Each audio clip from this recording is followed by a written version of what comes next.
Welcome to the latest episode of Five on the Floor on the Five Reasons Sports Network. Thanks for joining us on your favorite podcast app. We're on Spotify, Google Podcasts, Apple Podcasts. Also, we are on the Five Reasons YouTube channel. Make sure you hit like, subscribe, and turn the notifications on. Also, check us out on Off the Floor. That's text directly to your phone from the four hosts of Five on the Floor. Bypass Twitter, X, or whatever it is it's called these days, and get your Q&As, your contests, and more directly from the hosts of Five on the Floor. Go to winnow.app. That's winnow.app. /off the floor. Also, check out the great sponsors of the Five Reasons Sports Network. That includes our friend Lynette. Check her out at insurancebylynette.com. Huge Miami Heat fan, but also she can get you the car insurance, the life insurance, the homeowner's insurance, the renter's insurance. They've got all of it there at A Aggressive Insurance. She's based in the North Lauderdale area, and you can find her again at insurancebylynette.com. That's two N's, two T's, insurancebylynette.com. And now, today's episode. Down the bitch gang. Yikes. Five on the floor, ride for my dogs. Where here's the thing, you can check the score. Hustle hard, couple scars, wearing rubber frauds. Just like Butler said, you in trouble, y'all. Kept the floor playing, got it all banned. Y'all seen the block, stop with one hand. And Pat we trust, it's power, have the guts. We're here to bring the heat, y'all can hang it up. Welcome to Five on the Floor, a daily insider show on the Miami Heat and the NBA, featuring Ethan Skolnick, Greg Sylvander, and Alex Toledo, plus others from the Five Reasons Sports Network. All right, welcome back to Five on the Floor. Here's today's floor plan. I'm Ethan Skolnick. You can follow me at Ethan J. Skolnick and Five Reasons Sports. And we've got Alex Toledo. You can follow him at Tropical Blanket. Make sure you check out all of our other episodes. Going to be an episode up about Christian Wood and Kelly Oubre that I'm going to do with Greg Sylvander and Brady Hawk. So that'll be on the feed soon as well. Those are two of the players who could be possibilities for the Heat if they get Dame Lillard. We're going to get away from Dame here for a little bit. Erik Spoelstra is in the Philippines right now, obviously the country where his mother was born. He's run a lot of camps there, but he's doing something a little bit different this time. He's an assistant coach for Team USA. A really good story by Joe Vardon in The Athletic about the star power on this coaching staff. He's there with Steve Kerr, with Ty Lue, and basically Spoelstra is like cleaning up after people, like volunteering to do menial tasks that he probably hasn't done since 2005, but has been willing to do it and seems immersed in the experience, and that's not a surprise. And we know, Alex, that the Heat have used these Team USA things in the past, these international competitions, whether it's the Olympics or whether it's what we're looking at here with the World Cup, where they get to know guys. And this is a legal way to get to know players. And sometimes the players have done it on their own. A lot of conversation about how the big three basically decided to come together on the back of a bus. But also now you have, you've got the relationship between Dame Lillard and Bam Adebayo that developed when they played internationally together. And that's leading to what we have this summer. And now you have Erik Spoelstra with a relatively young team of players on Team USA, a team that's not like huge favorites. They are favorites, but they're not huge favorites to win this tournament. And actually, we've been watching Nikola Jovic play for his home country, and we're going to continue to do that too. So we'll be watching the other countries as well. But I guess let's start here. In what you've watched of the preliminaries, before we get into the Heat angle on this, is it pretty clear that Anthony Edwards is the best player on this team? I guess you can have like debates about it, but it seems like he is the go-to guy. I would like to watch more. I haven't sat down and watched an entire game start to finish, but it seems like he is the guy that they're going to at the end of games. It seems like he is kind of, to use your verbiage, he's the alpha guy, right? Right. They're going to him. They're going to Brunson. I mean, they've got multiple guys you can look at. Like if you're just saying NBA player, who is the best one? It's probably between him, Brunson, maybe Brandon Ingram. But yeah, I mean, he's probably the go-to guy for this World Cup run, though.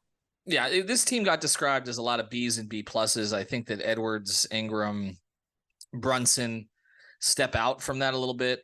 There's no like established top 10 franchise player on this team, but the reality is, if you look at the MVP voting last year, there's not a lot of American players up there to begin with. I mean, the last few MVPs have not been American born, whether it's been Jokic or it's been Embiid or it's been Giannis. And then you have Luka, who's typically in the top 5. So it's like you'll get like a Durant or a Tatum or a LeBron who pops in there. But a lot of those players, in the case of LeBron and Durant, are going to be aging out at some point. And it seems like a lot of the talent is coming from overseas.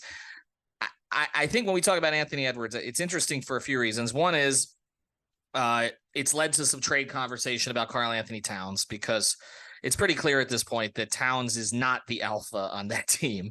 When Jimmy was there, he was the alpha. And I don't think Towns is being traded for Dame Lillard or going to be playing with Dame Lillard or any of these other Bill Simmons fantasies. But it's pretty clear that Minnesota needs to pivot a different direction and turn the keys completely over to Anthony Edwards.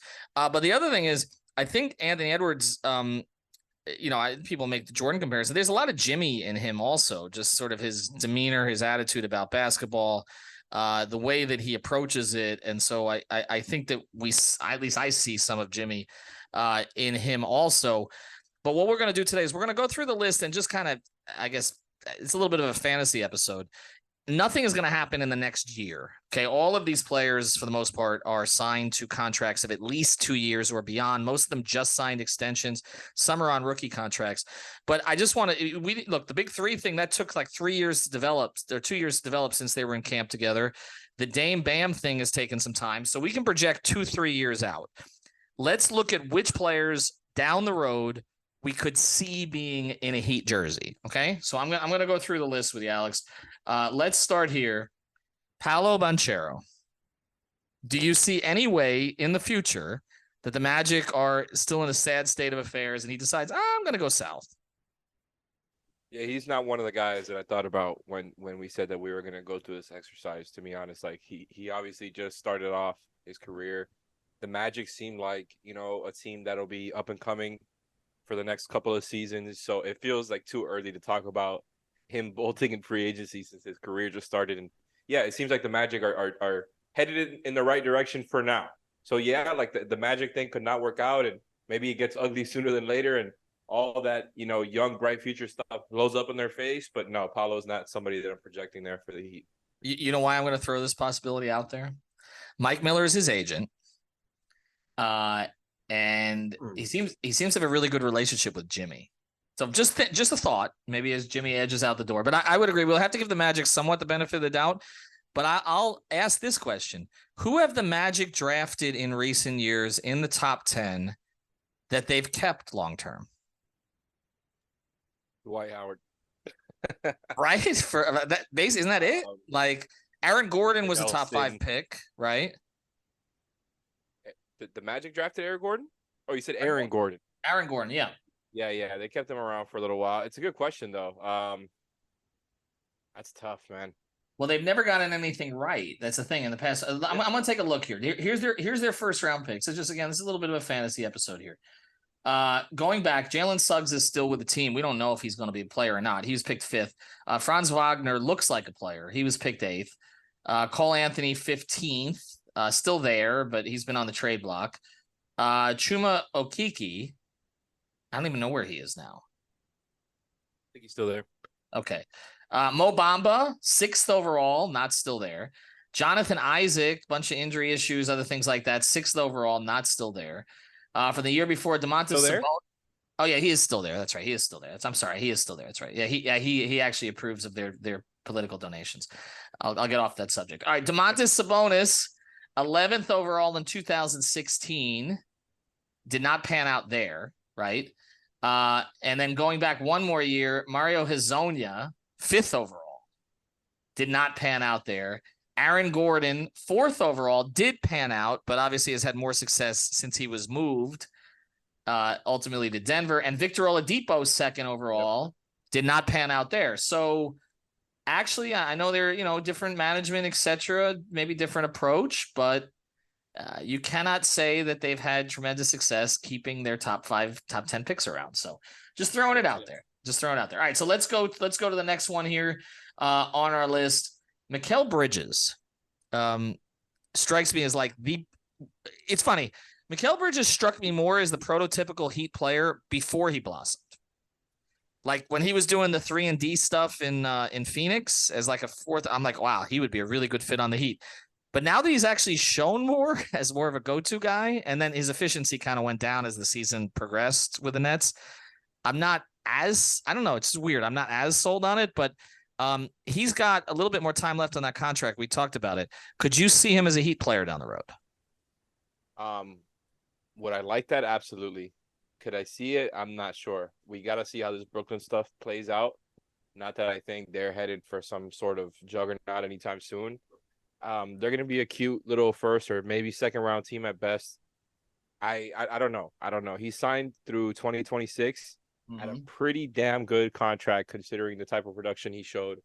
Like this was a good contract, I think, for a team, even at like the type of player he was in Phoenix. So right now, making kind of in the early to mid 20s, he's making under 22 mil this upcoming season. He's on one of the best contracts in the league. So the Nets are not going to be looking to move off of him anytime soon. They have no reason to.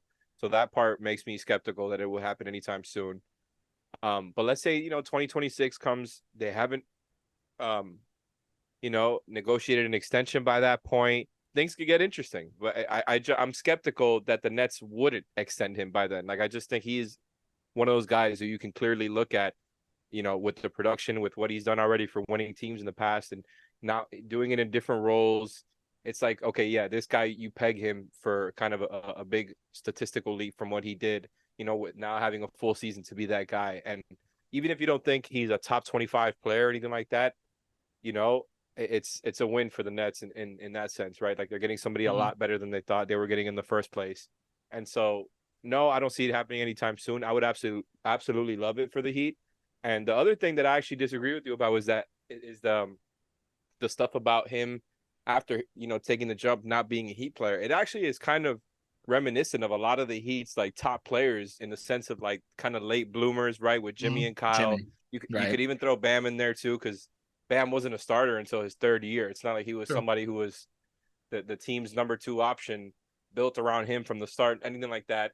Obviously Bridges went to the same school as Lowry and all that. It's just kind of like these underrated stars. And I think he would fit right in. Very charismatic. I think Spo would love him. But no, he's not somebody I'm looking for the Heat to add in the next couple of years or anything like that. All right. Well, Knicks fans are freaked out when they saw a picture of Jalen Brunson with Spo. Brunson signed a contract that at the time a lot of people didn't like, and now they love it. Descending contract. Do you see any possibility? First thing, he's so beloved in New York that things would have to go really badly there, I would think, in a way that we're really not anticipating right now. Like he's the one, and we saw it in the playoff series. I mean, he's their engine. I think their problem is Randall being one of their top 2 or 3 players. I don't know how far you're going with that because he's so inconsistent. Jalen Brunson seems like, the type of Heat point guard. Also, I mean, they went after Kyle Lowry a lot later in his career than Brunson. Obviously, they went to the same school. You see any chance of the future of that? It's hard to say anything other than no. Like, I agree with you. It seems like for the Knicks, to get to the second round, like that's a huge deal for them. It's like a championship for most teams. But so, for him to not stay on the Knicks long term feels kind of crazy. It seems like they love him. He loves them, and he just has taken it to a whole another level. Like, I liked his game before. I liked his game coming into the NBA. I liked his game after seeing what he did with Dallas. Excuse me. And I just like his game even more now. Like, and who else likes his game? Like you mentioned, Spo. And Spo respects the hell out of his game. He was talking him up the whole time throughout that Knicks series and after the Knicks series. That guy, like, again, we talked about it when it was happening.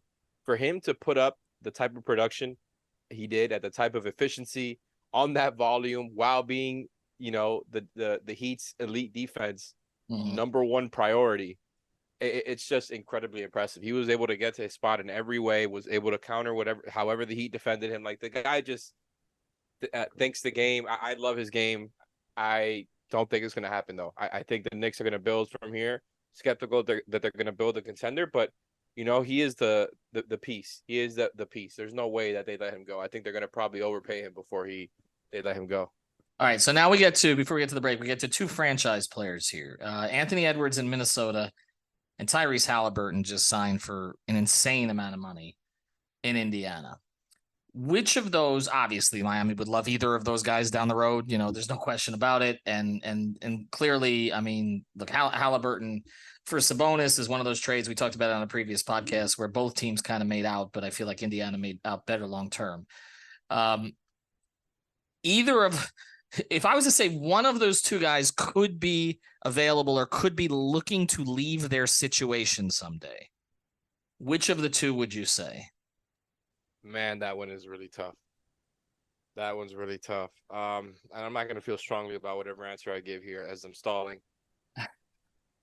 I like the thing is I'm almost always going to lean towards a passer. I'm a big passing guy, and somebody as elite as Tyrese Halliburton. I love his game, but I'm taking Anthony Edwards here. I think like just what he can do and the stuff he's shown so far in a franchise like that, I can't imagine what Spo and the Heat could do with a talent like.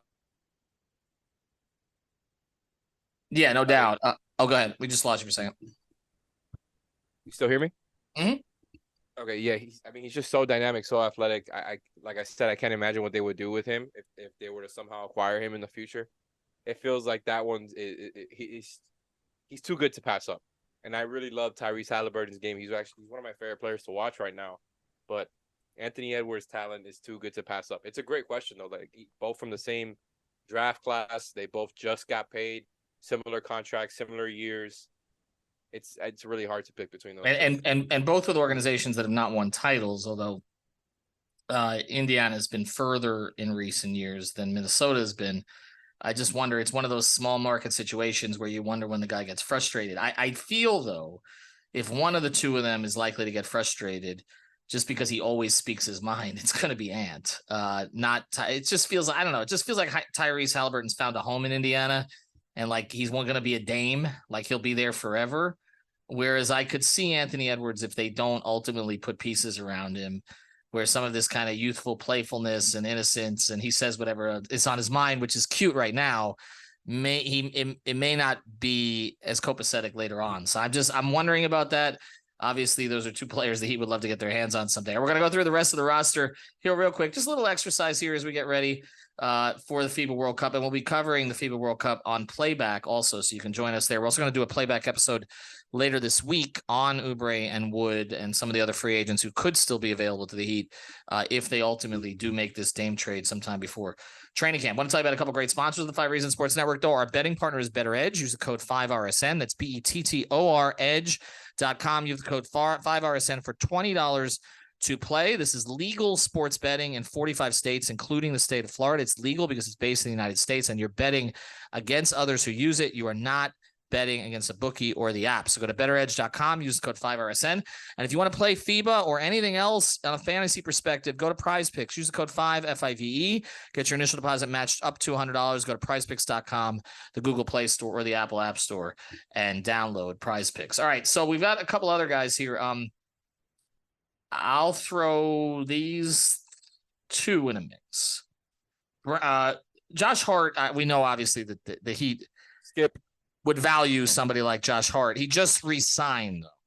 So I don't know what his value is going to be when the end of that contract. He's a little older than some of the guys on this list. But I'm looking at Josh Hart, Bobby Portis, Cam Johnson. Cam Johnson just re-signed to a contract. I mean, do any of these guys pique your interest down the road?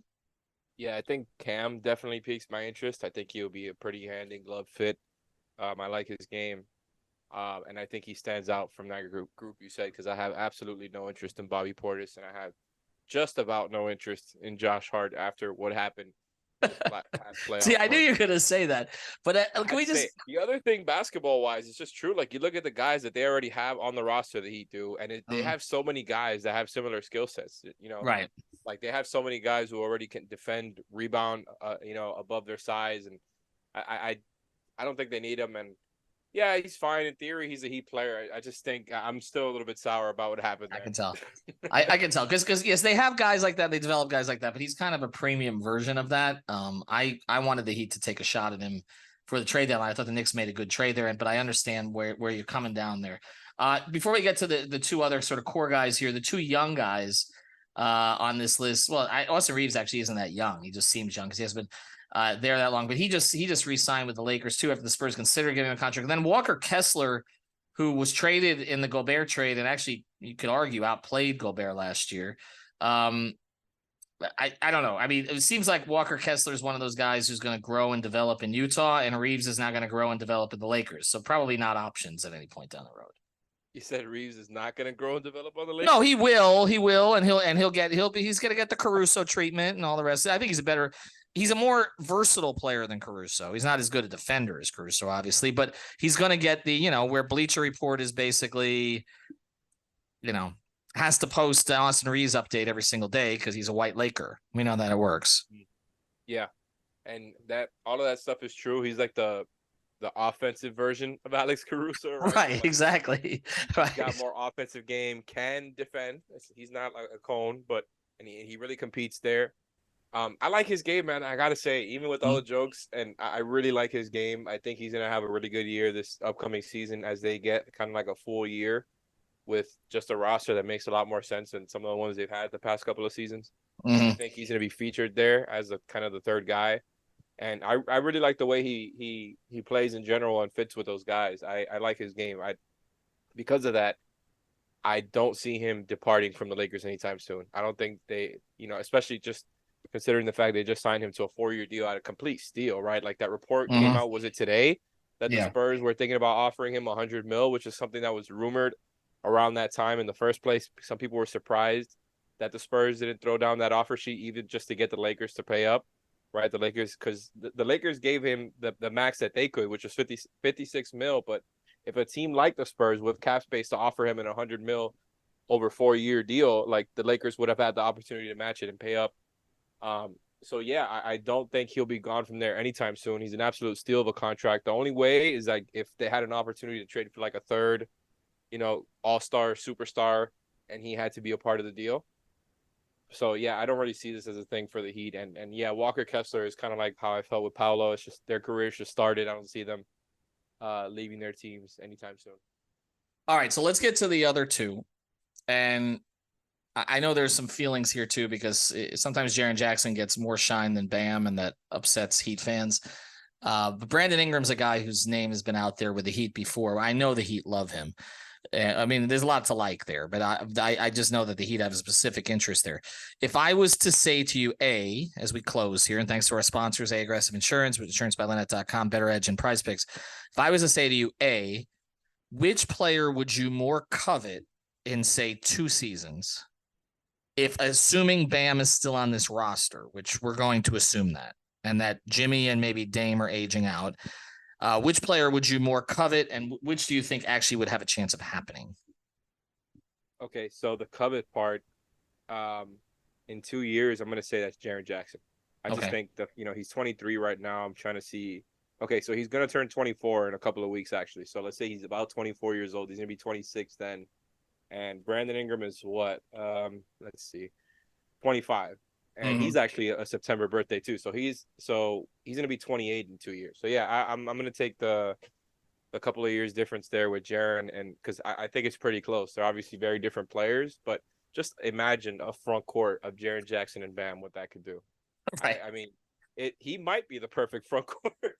Yeah. Fit next to Bam for real. Like that would just be an insane fit. Everybody knows he can really shoot the ball.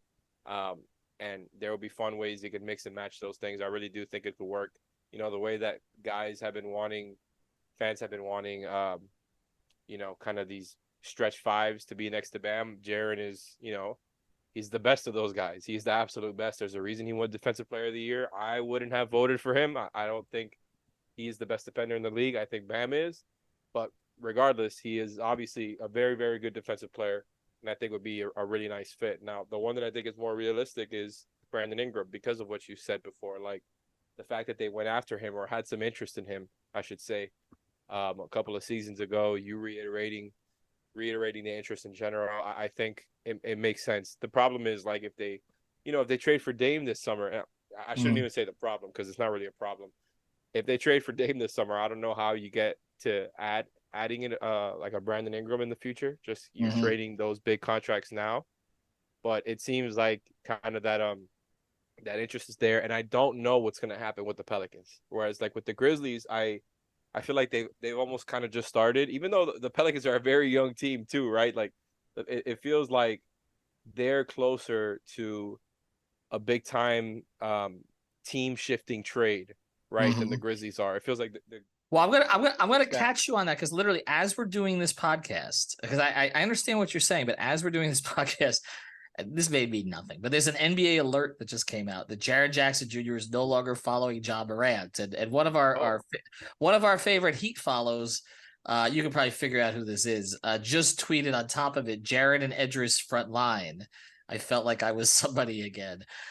So I do think there's a parallel between Jaren Jackson and Brandon Ingram, in that neither is the spotlighted player on his particular team, and there are issues with the headlining player on both teams.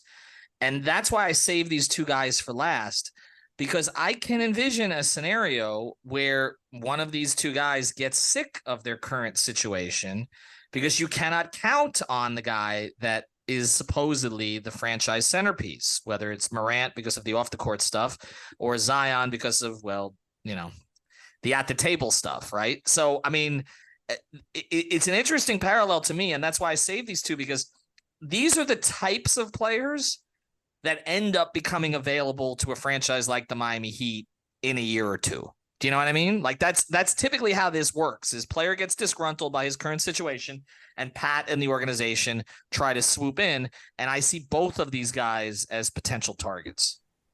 Yeah, I definitely get why you would group them together. It makes sense. I think I'm trying to think, like, what would the pathway be to trying to acquire these guys if they were to become available? Because like I said, if you're trading out those contracts, Tyler and Duncan, or Kyle and Tyler, it becomes really difficult to match. But what if you're not trading Tyler? What if you're not trading Tyler yet? I was about to say that. Right about to say that. Right, that report came out today. The Clutch Points reporter, right, that the Heat have considered that scenario, maybe keeping Tyler. I'm sure they would love to if they could. Like if there was a way to keep him, I'm sure they would like to do it. So, but yeah, like that obviously changes the conversation, because then Tyler could be used as a piece to get that guy, whether it be Ingram or Jaren. But the other point I was going to make was that Jaren Jackson's contract is very, very team friendly. And so that also makes the whole thing of like trying to match in a trade easier, because as I'm pulling up his deal here, he is signed at $27 million this year, $25 million the next year, and $23 season after that. So it's a declining contract. So let's say this were to happen 2 seasons from now, all you have to do is match $25 million. That's not that crazy. It's not that much money. It's not this ginormous contract like a Dame, right, where you have to send out almost, what is it, 42 or 43 million just to match. And Brandon Ingram he makes a little bit more. He's signed on for 2 more seasons, and I think it's around 32 million if I remember correctly. So it's a little bit more money, but I definitely see what you're talking about as far as guys who could become available. It's funny though that this whole Jaren thing happened right as we're well, it's happening right now, and literally the first comment under that tweet is from someone who I also follow as part of the Heat Twitter group, who says, "When we keep Hero in the Dame trade and trade him for Triple J." So literally the exact same thing that we were thinking at the same time. We did not plan this episode, but this is the reason we did this episode. If people are going to laugh at us for going through the Team USA roster and saying, oh, well, this is like Heat fan or Heat observer, Heat media arrogance, that you think everybody's going to end up in a Heat jersey. Well, that's kind of how it's worked. Odds are one of them will at some point.